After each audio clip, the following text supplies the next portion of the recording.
नमस्कार भाइयों बहनों। आज का जो वीडियो वो एक बहुत छोटी सी जानकारी है, बहुत ही शॉर्ट वीडियो है। वो बताने के लिए कि कई लोगों ने बोला कि जी हम तो अपने जो रहपा वगैरह होते हैं जैसे मानते हैं लोग, तो कोई पितर बोलता कोई रहपा बोलता। फिर ये कमेंट आ रहे थे लोगों ने कि जी हम तो अपने पितरों की काफ़ी सेवा करते हैं और हम मतलब कोई बाहर की जैसा साधना वगैरह होती है इस तरीके की जो है वो बड़ी साधना करना चाहते हैं, तो क्या करें क्या नहीं करें, करना चाहिए कि नहीं करना चाहिए। तो उनमें से कुछ ने ये भी बताया कि बाकी हमें किसी का पता नहीं, मतलब घर के देवी देवताओं के करते हैं। तो इस तरीके के लोग थे वो, तो पूछ रहे थे, तो मैंने कहा इसका भी जवाब देना ज़रूरी है क्योंकि वीडियो देखते तो जिज्ञासा उत्पन्न होती है, तो मुझे अपने तरीके से उनको बताना भी चाहिए कि क्या है। तो जो मैं बताना चाह रहा हूँ आपको उस विषय पर, वो विषय ये है कि अगर आप मान लीजिए कोई अच्छी साधना करने के चक्कर में है कि कुछ और कर लें कुछ और कर, तो सबसे पहले आपको अपनी कुल देवी का पता होना चाहिए, कुल देवता का। क्यों कहीं कहीं कुल देवी होती है किसी घर में, किसी में कुल देवता होता है, कईयों में दोनों होते हैं, ये भी है। तो कुल देवता भी वो होना चाहिए परमानेंट, आपको पता होना चाहिए वास्तव में है, क्योंकि कई बार भ्रम हो जाता है आदमी को कि ये तो इस तरीके से। और कुल देवी का पता होना चाहिए। अगर कुल देवी आपने साधी है, अच्छी तरह आप उसको मान रहे हैं, वो भी आपको पहचान रही है, मतलब कहने का मतलब काम हो रहा है आपका, तब माना जाता है कि कुल देवी भी आपको पहचान रही है। ये पहचान होती है भगत की कराने की, जो कि तंत्र विद्या के जानकार हैं, वो अपनी पहचान कराते हैं। तो इस तरीके से ये होता है कि वो देवता फिर उसे पहचानता है भगत को। ऐसा नहीं कि आप उनके ऊपर आ गई एक बार, आपने गुरु धारण कर लिया और आपने समझ लिया कि उससे जान पहचान हो गई। बहुत टाइम लग जाता है देवता से जान पहचान करने में असली तरीके से। तो ये बहुत लंबा गणित है, वो कभी बताऊंगा विस्तार से। तो सबसे पहले आपको मेरे हिसाब से अपनी कुल देवी या कुल देवता जो भी हो उसकी साधना आपको करनी चाहिए। साधना का मतलब लौंग धूप पूजा पाठ मुझे अच्छी तरीके करनी चाहिए, दिन तारीख के हिसाब से।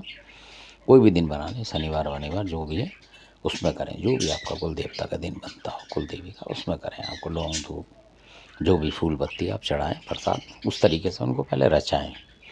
उसके बाद किसी तरफ बढ़ें, और जब भी बढ़ें तो उस कुल देवी से आगे लेके कि माता हम ये चीज़ करना चाहते हैं किसी देवता के बारे में, आप बताओ।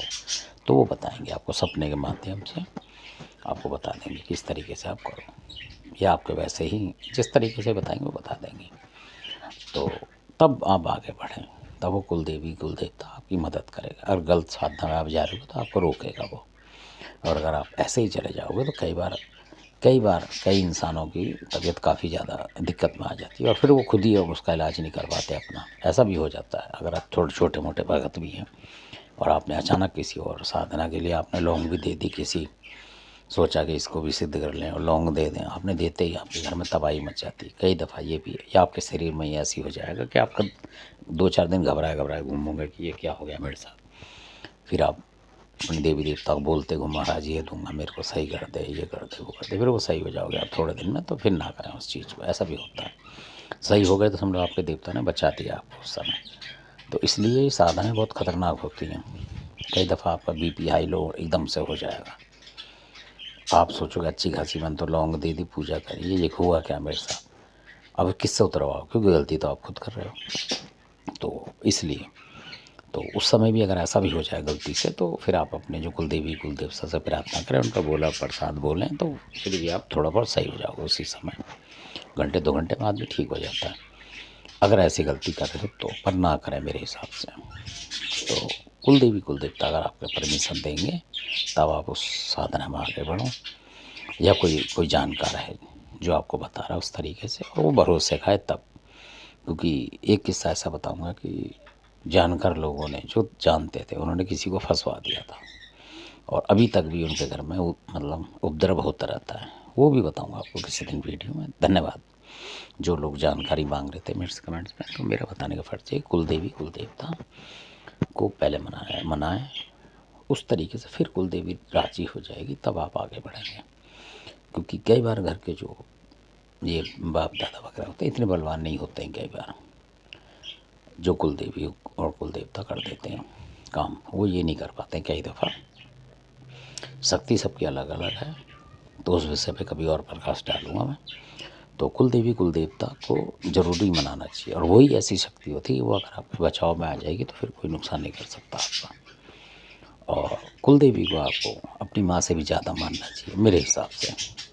और कुल देवी भी आपके ऊपर जब प्रसन्न होगी, ये भी आजमाई बात है कि जब आपने अपने माँ बापों की इज्जत ज़्यादा करी होगी, मतलब हर कुल मिला के हाथ, ऐसा होता कई लोग हाथ पैर उनके ऊपर उठा देते हैं माँ बापों के ऊपर, तो फिर वो कितनी भक्ति कर लें, कितने भी मतलब कितना भी कर लें, यज्ञ कर लें, हवन कर लें, फिर वो उस देवता को रचा नहीं सकते पूरी तरीके से। और अगर मान लो कर भी रहे हैं वो पूजा अपने हिसाब से, तो फिर उनको नुकसान कभी ना कभी बुढ़ापे तक भी वो मतलब कह सकते हैं कि आबाद नहीं रहेंगे वो लोग जो कर रहे हैं इस तरीके का, कि आप इधर तो देवी को पूज रहे हैं, उधर माँ को मतलब हाथापाई कर रहे हैं, या पिताजी को कर रहे हैं हाथापाई, लात चला रहे हैं उन पर, तो फिर आपको भक्ताई नहीं करनी चाहिए, क्योंकि उसका एंड फिर आपका दिक्कत में आए। ये भी हमने देखा हुआ, इसके विषय में भी प्रकाश डालूंगा कभी, कि जो अपने माँ बाप के ऊपर हाथ चलाते हैं, मतलब जो भगत भी हैं, मतलब पूजा पाठ कर रहे हैं और फिर भी हाथ चला रहे हैं माँ बाप पे, और माता जो ये है कुल देवी वगैरह, इनकी पूजा करने के चक्कर में लगे कि माता प्रसन्न हो, तो वो प्रसन्न नहीं होगी, आपके काम कर देगी जो भी आप उल्टे सीधे करेंगे, वो मैं कहता हूँ, पर एक दिन आपको ऐसा धो देंगी वो आगे जाके कि आपको सारी करी कराई मेहनत आपकी बेकार चली जाएगी, मतलब बर्बादी में डाल देंगे वो कुदरती। क्योंकि जब आप माँ बापों की इज्जत नहीं कर पाते हैं तो देवी देवता भी आपकी इज्जत नहीं करता, वो समझ जाता कि ये जब अपने माँ बाप का नहीं है तो हमारा क्या होगा। पर जो भेंट पूजा आप देंगे वो उतना उतना काम कर देगा, पर उतनी तरीके से नहीं करेगा। अगर आप फंस गए होगे तो आपको वो छोड़ के भाग जाएगा एक बार को, और आप फंस जाओगे, ऐसा भी करते हैं देवता। तो धन्यवाद, आपने वीडियो देखा, और जो मेरी बातें बताता हूँ इसका आप लोग बुरा ना माने, ये सत्य बात है, क्योंकि माँ से और बाप से बड़ा कुछ नहीं होता। अगर माँ बाप की सेवा कर रहे हैं तो देवता अपने आप प्रसन्न हो जाते हैं। आपने वीडियो देखा, धन्यवाद।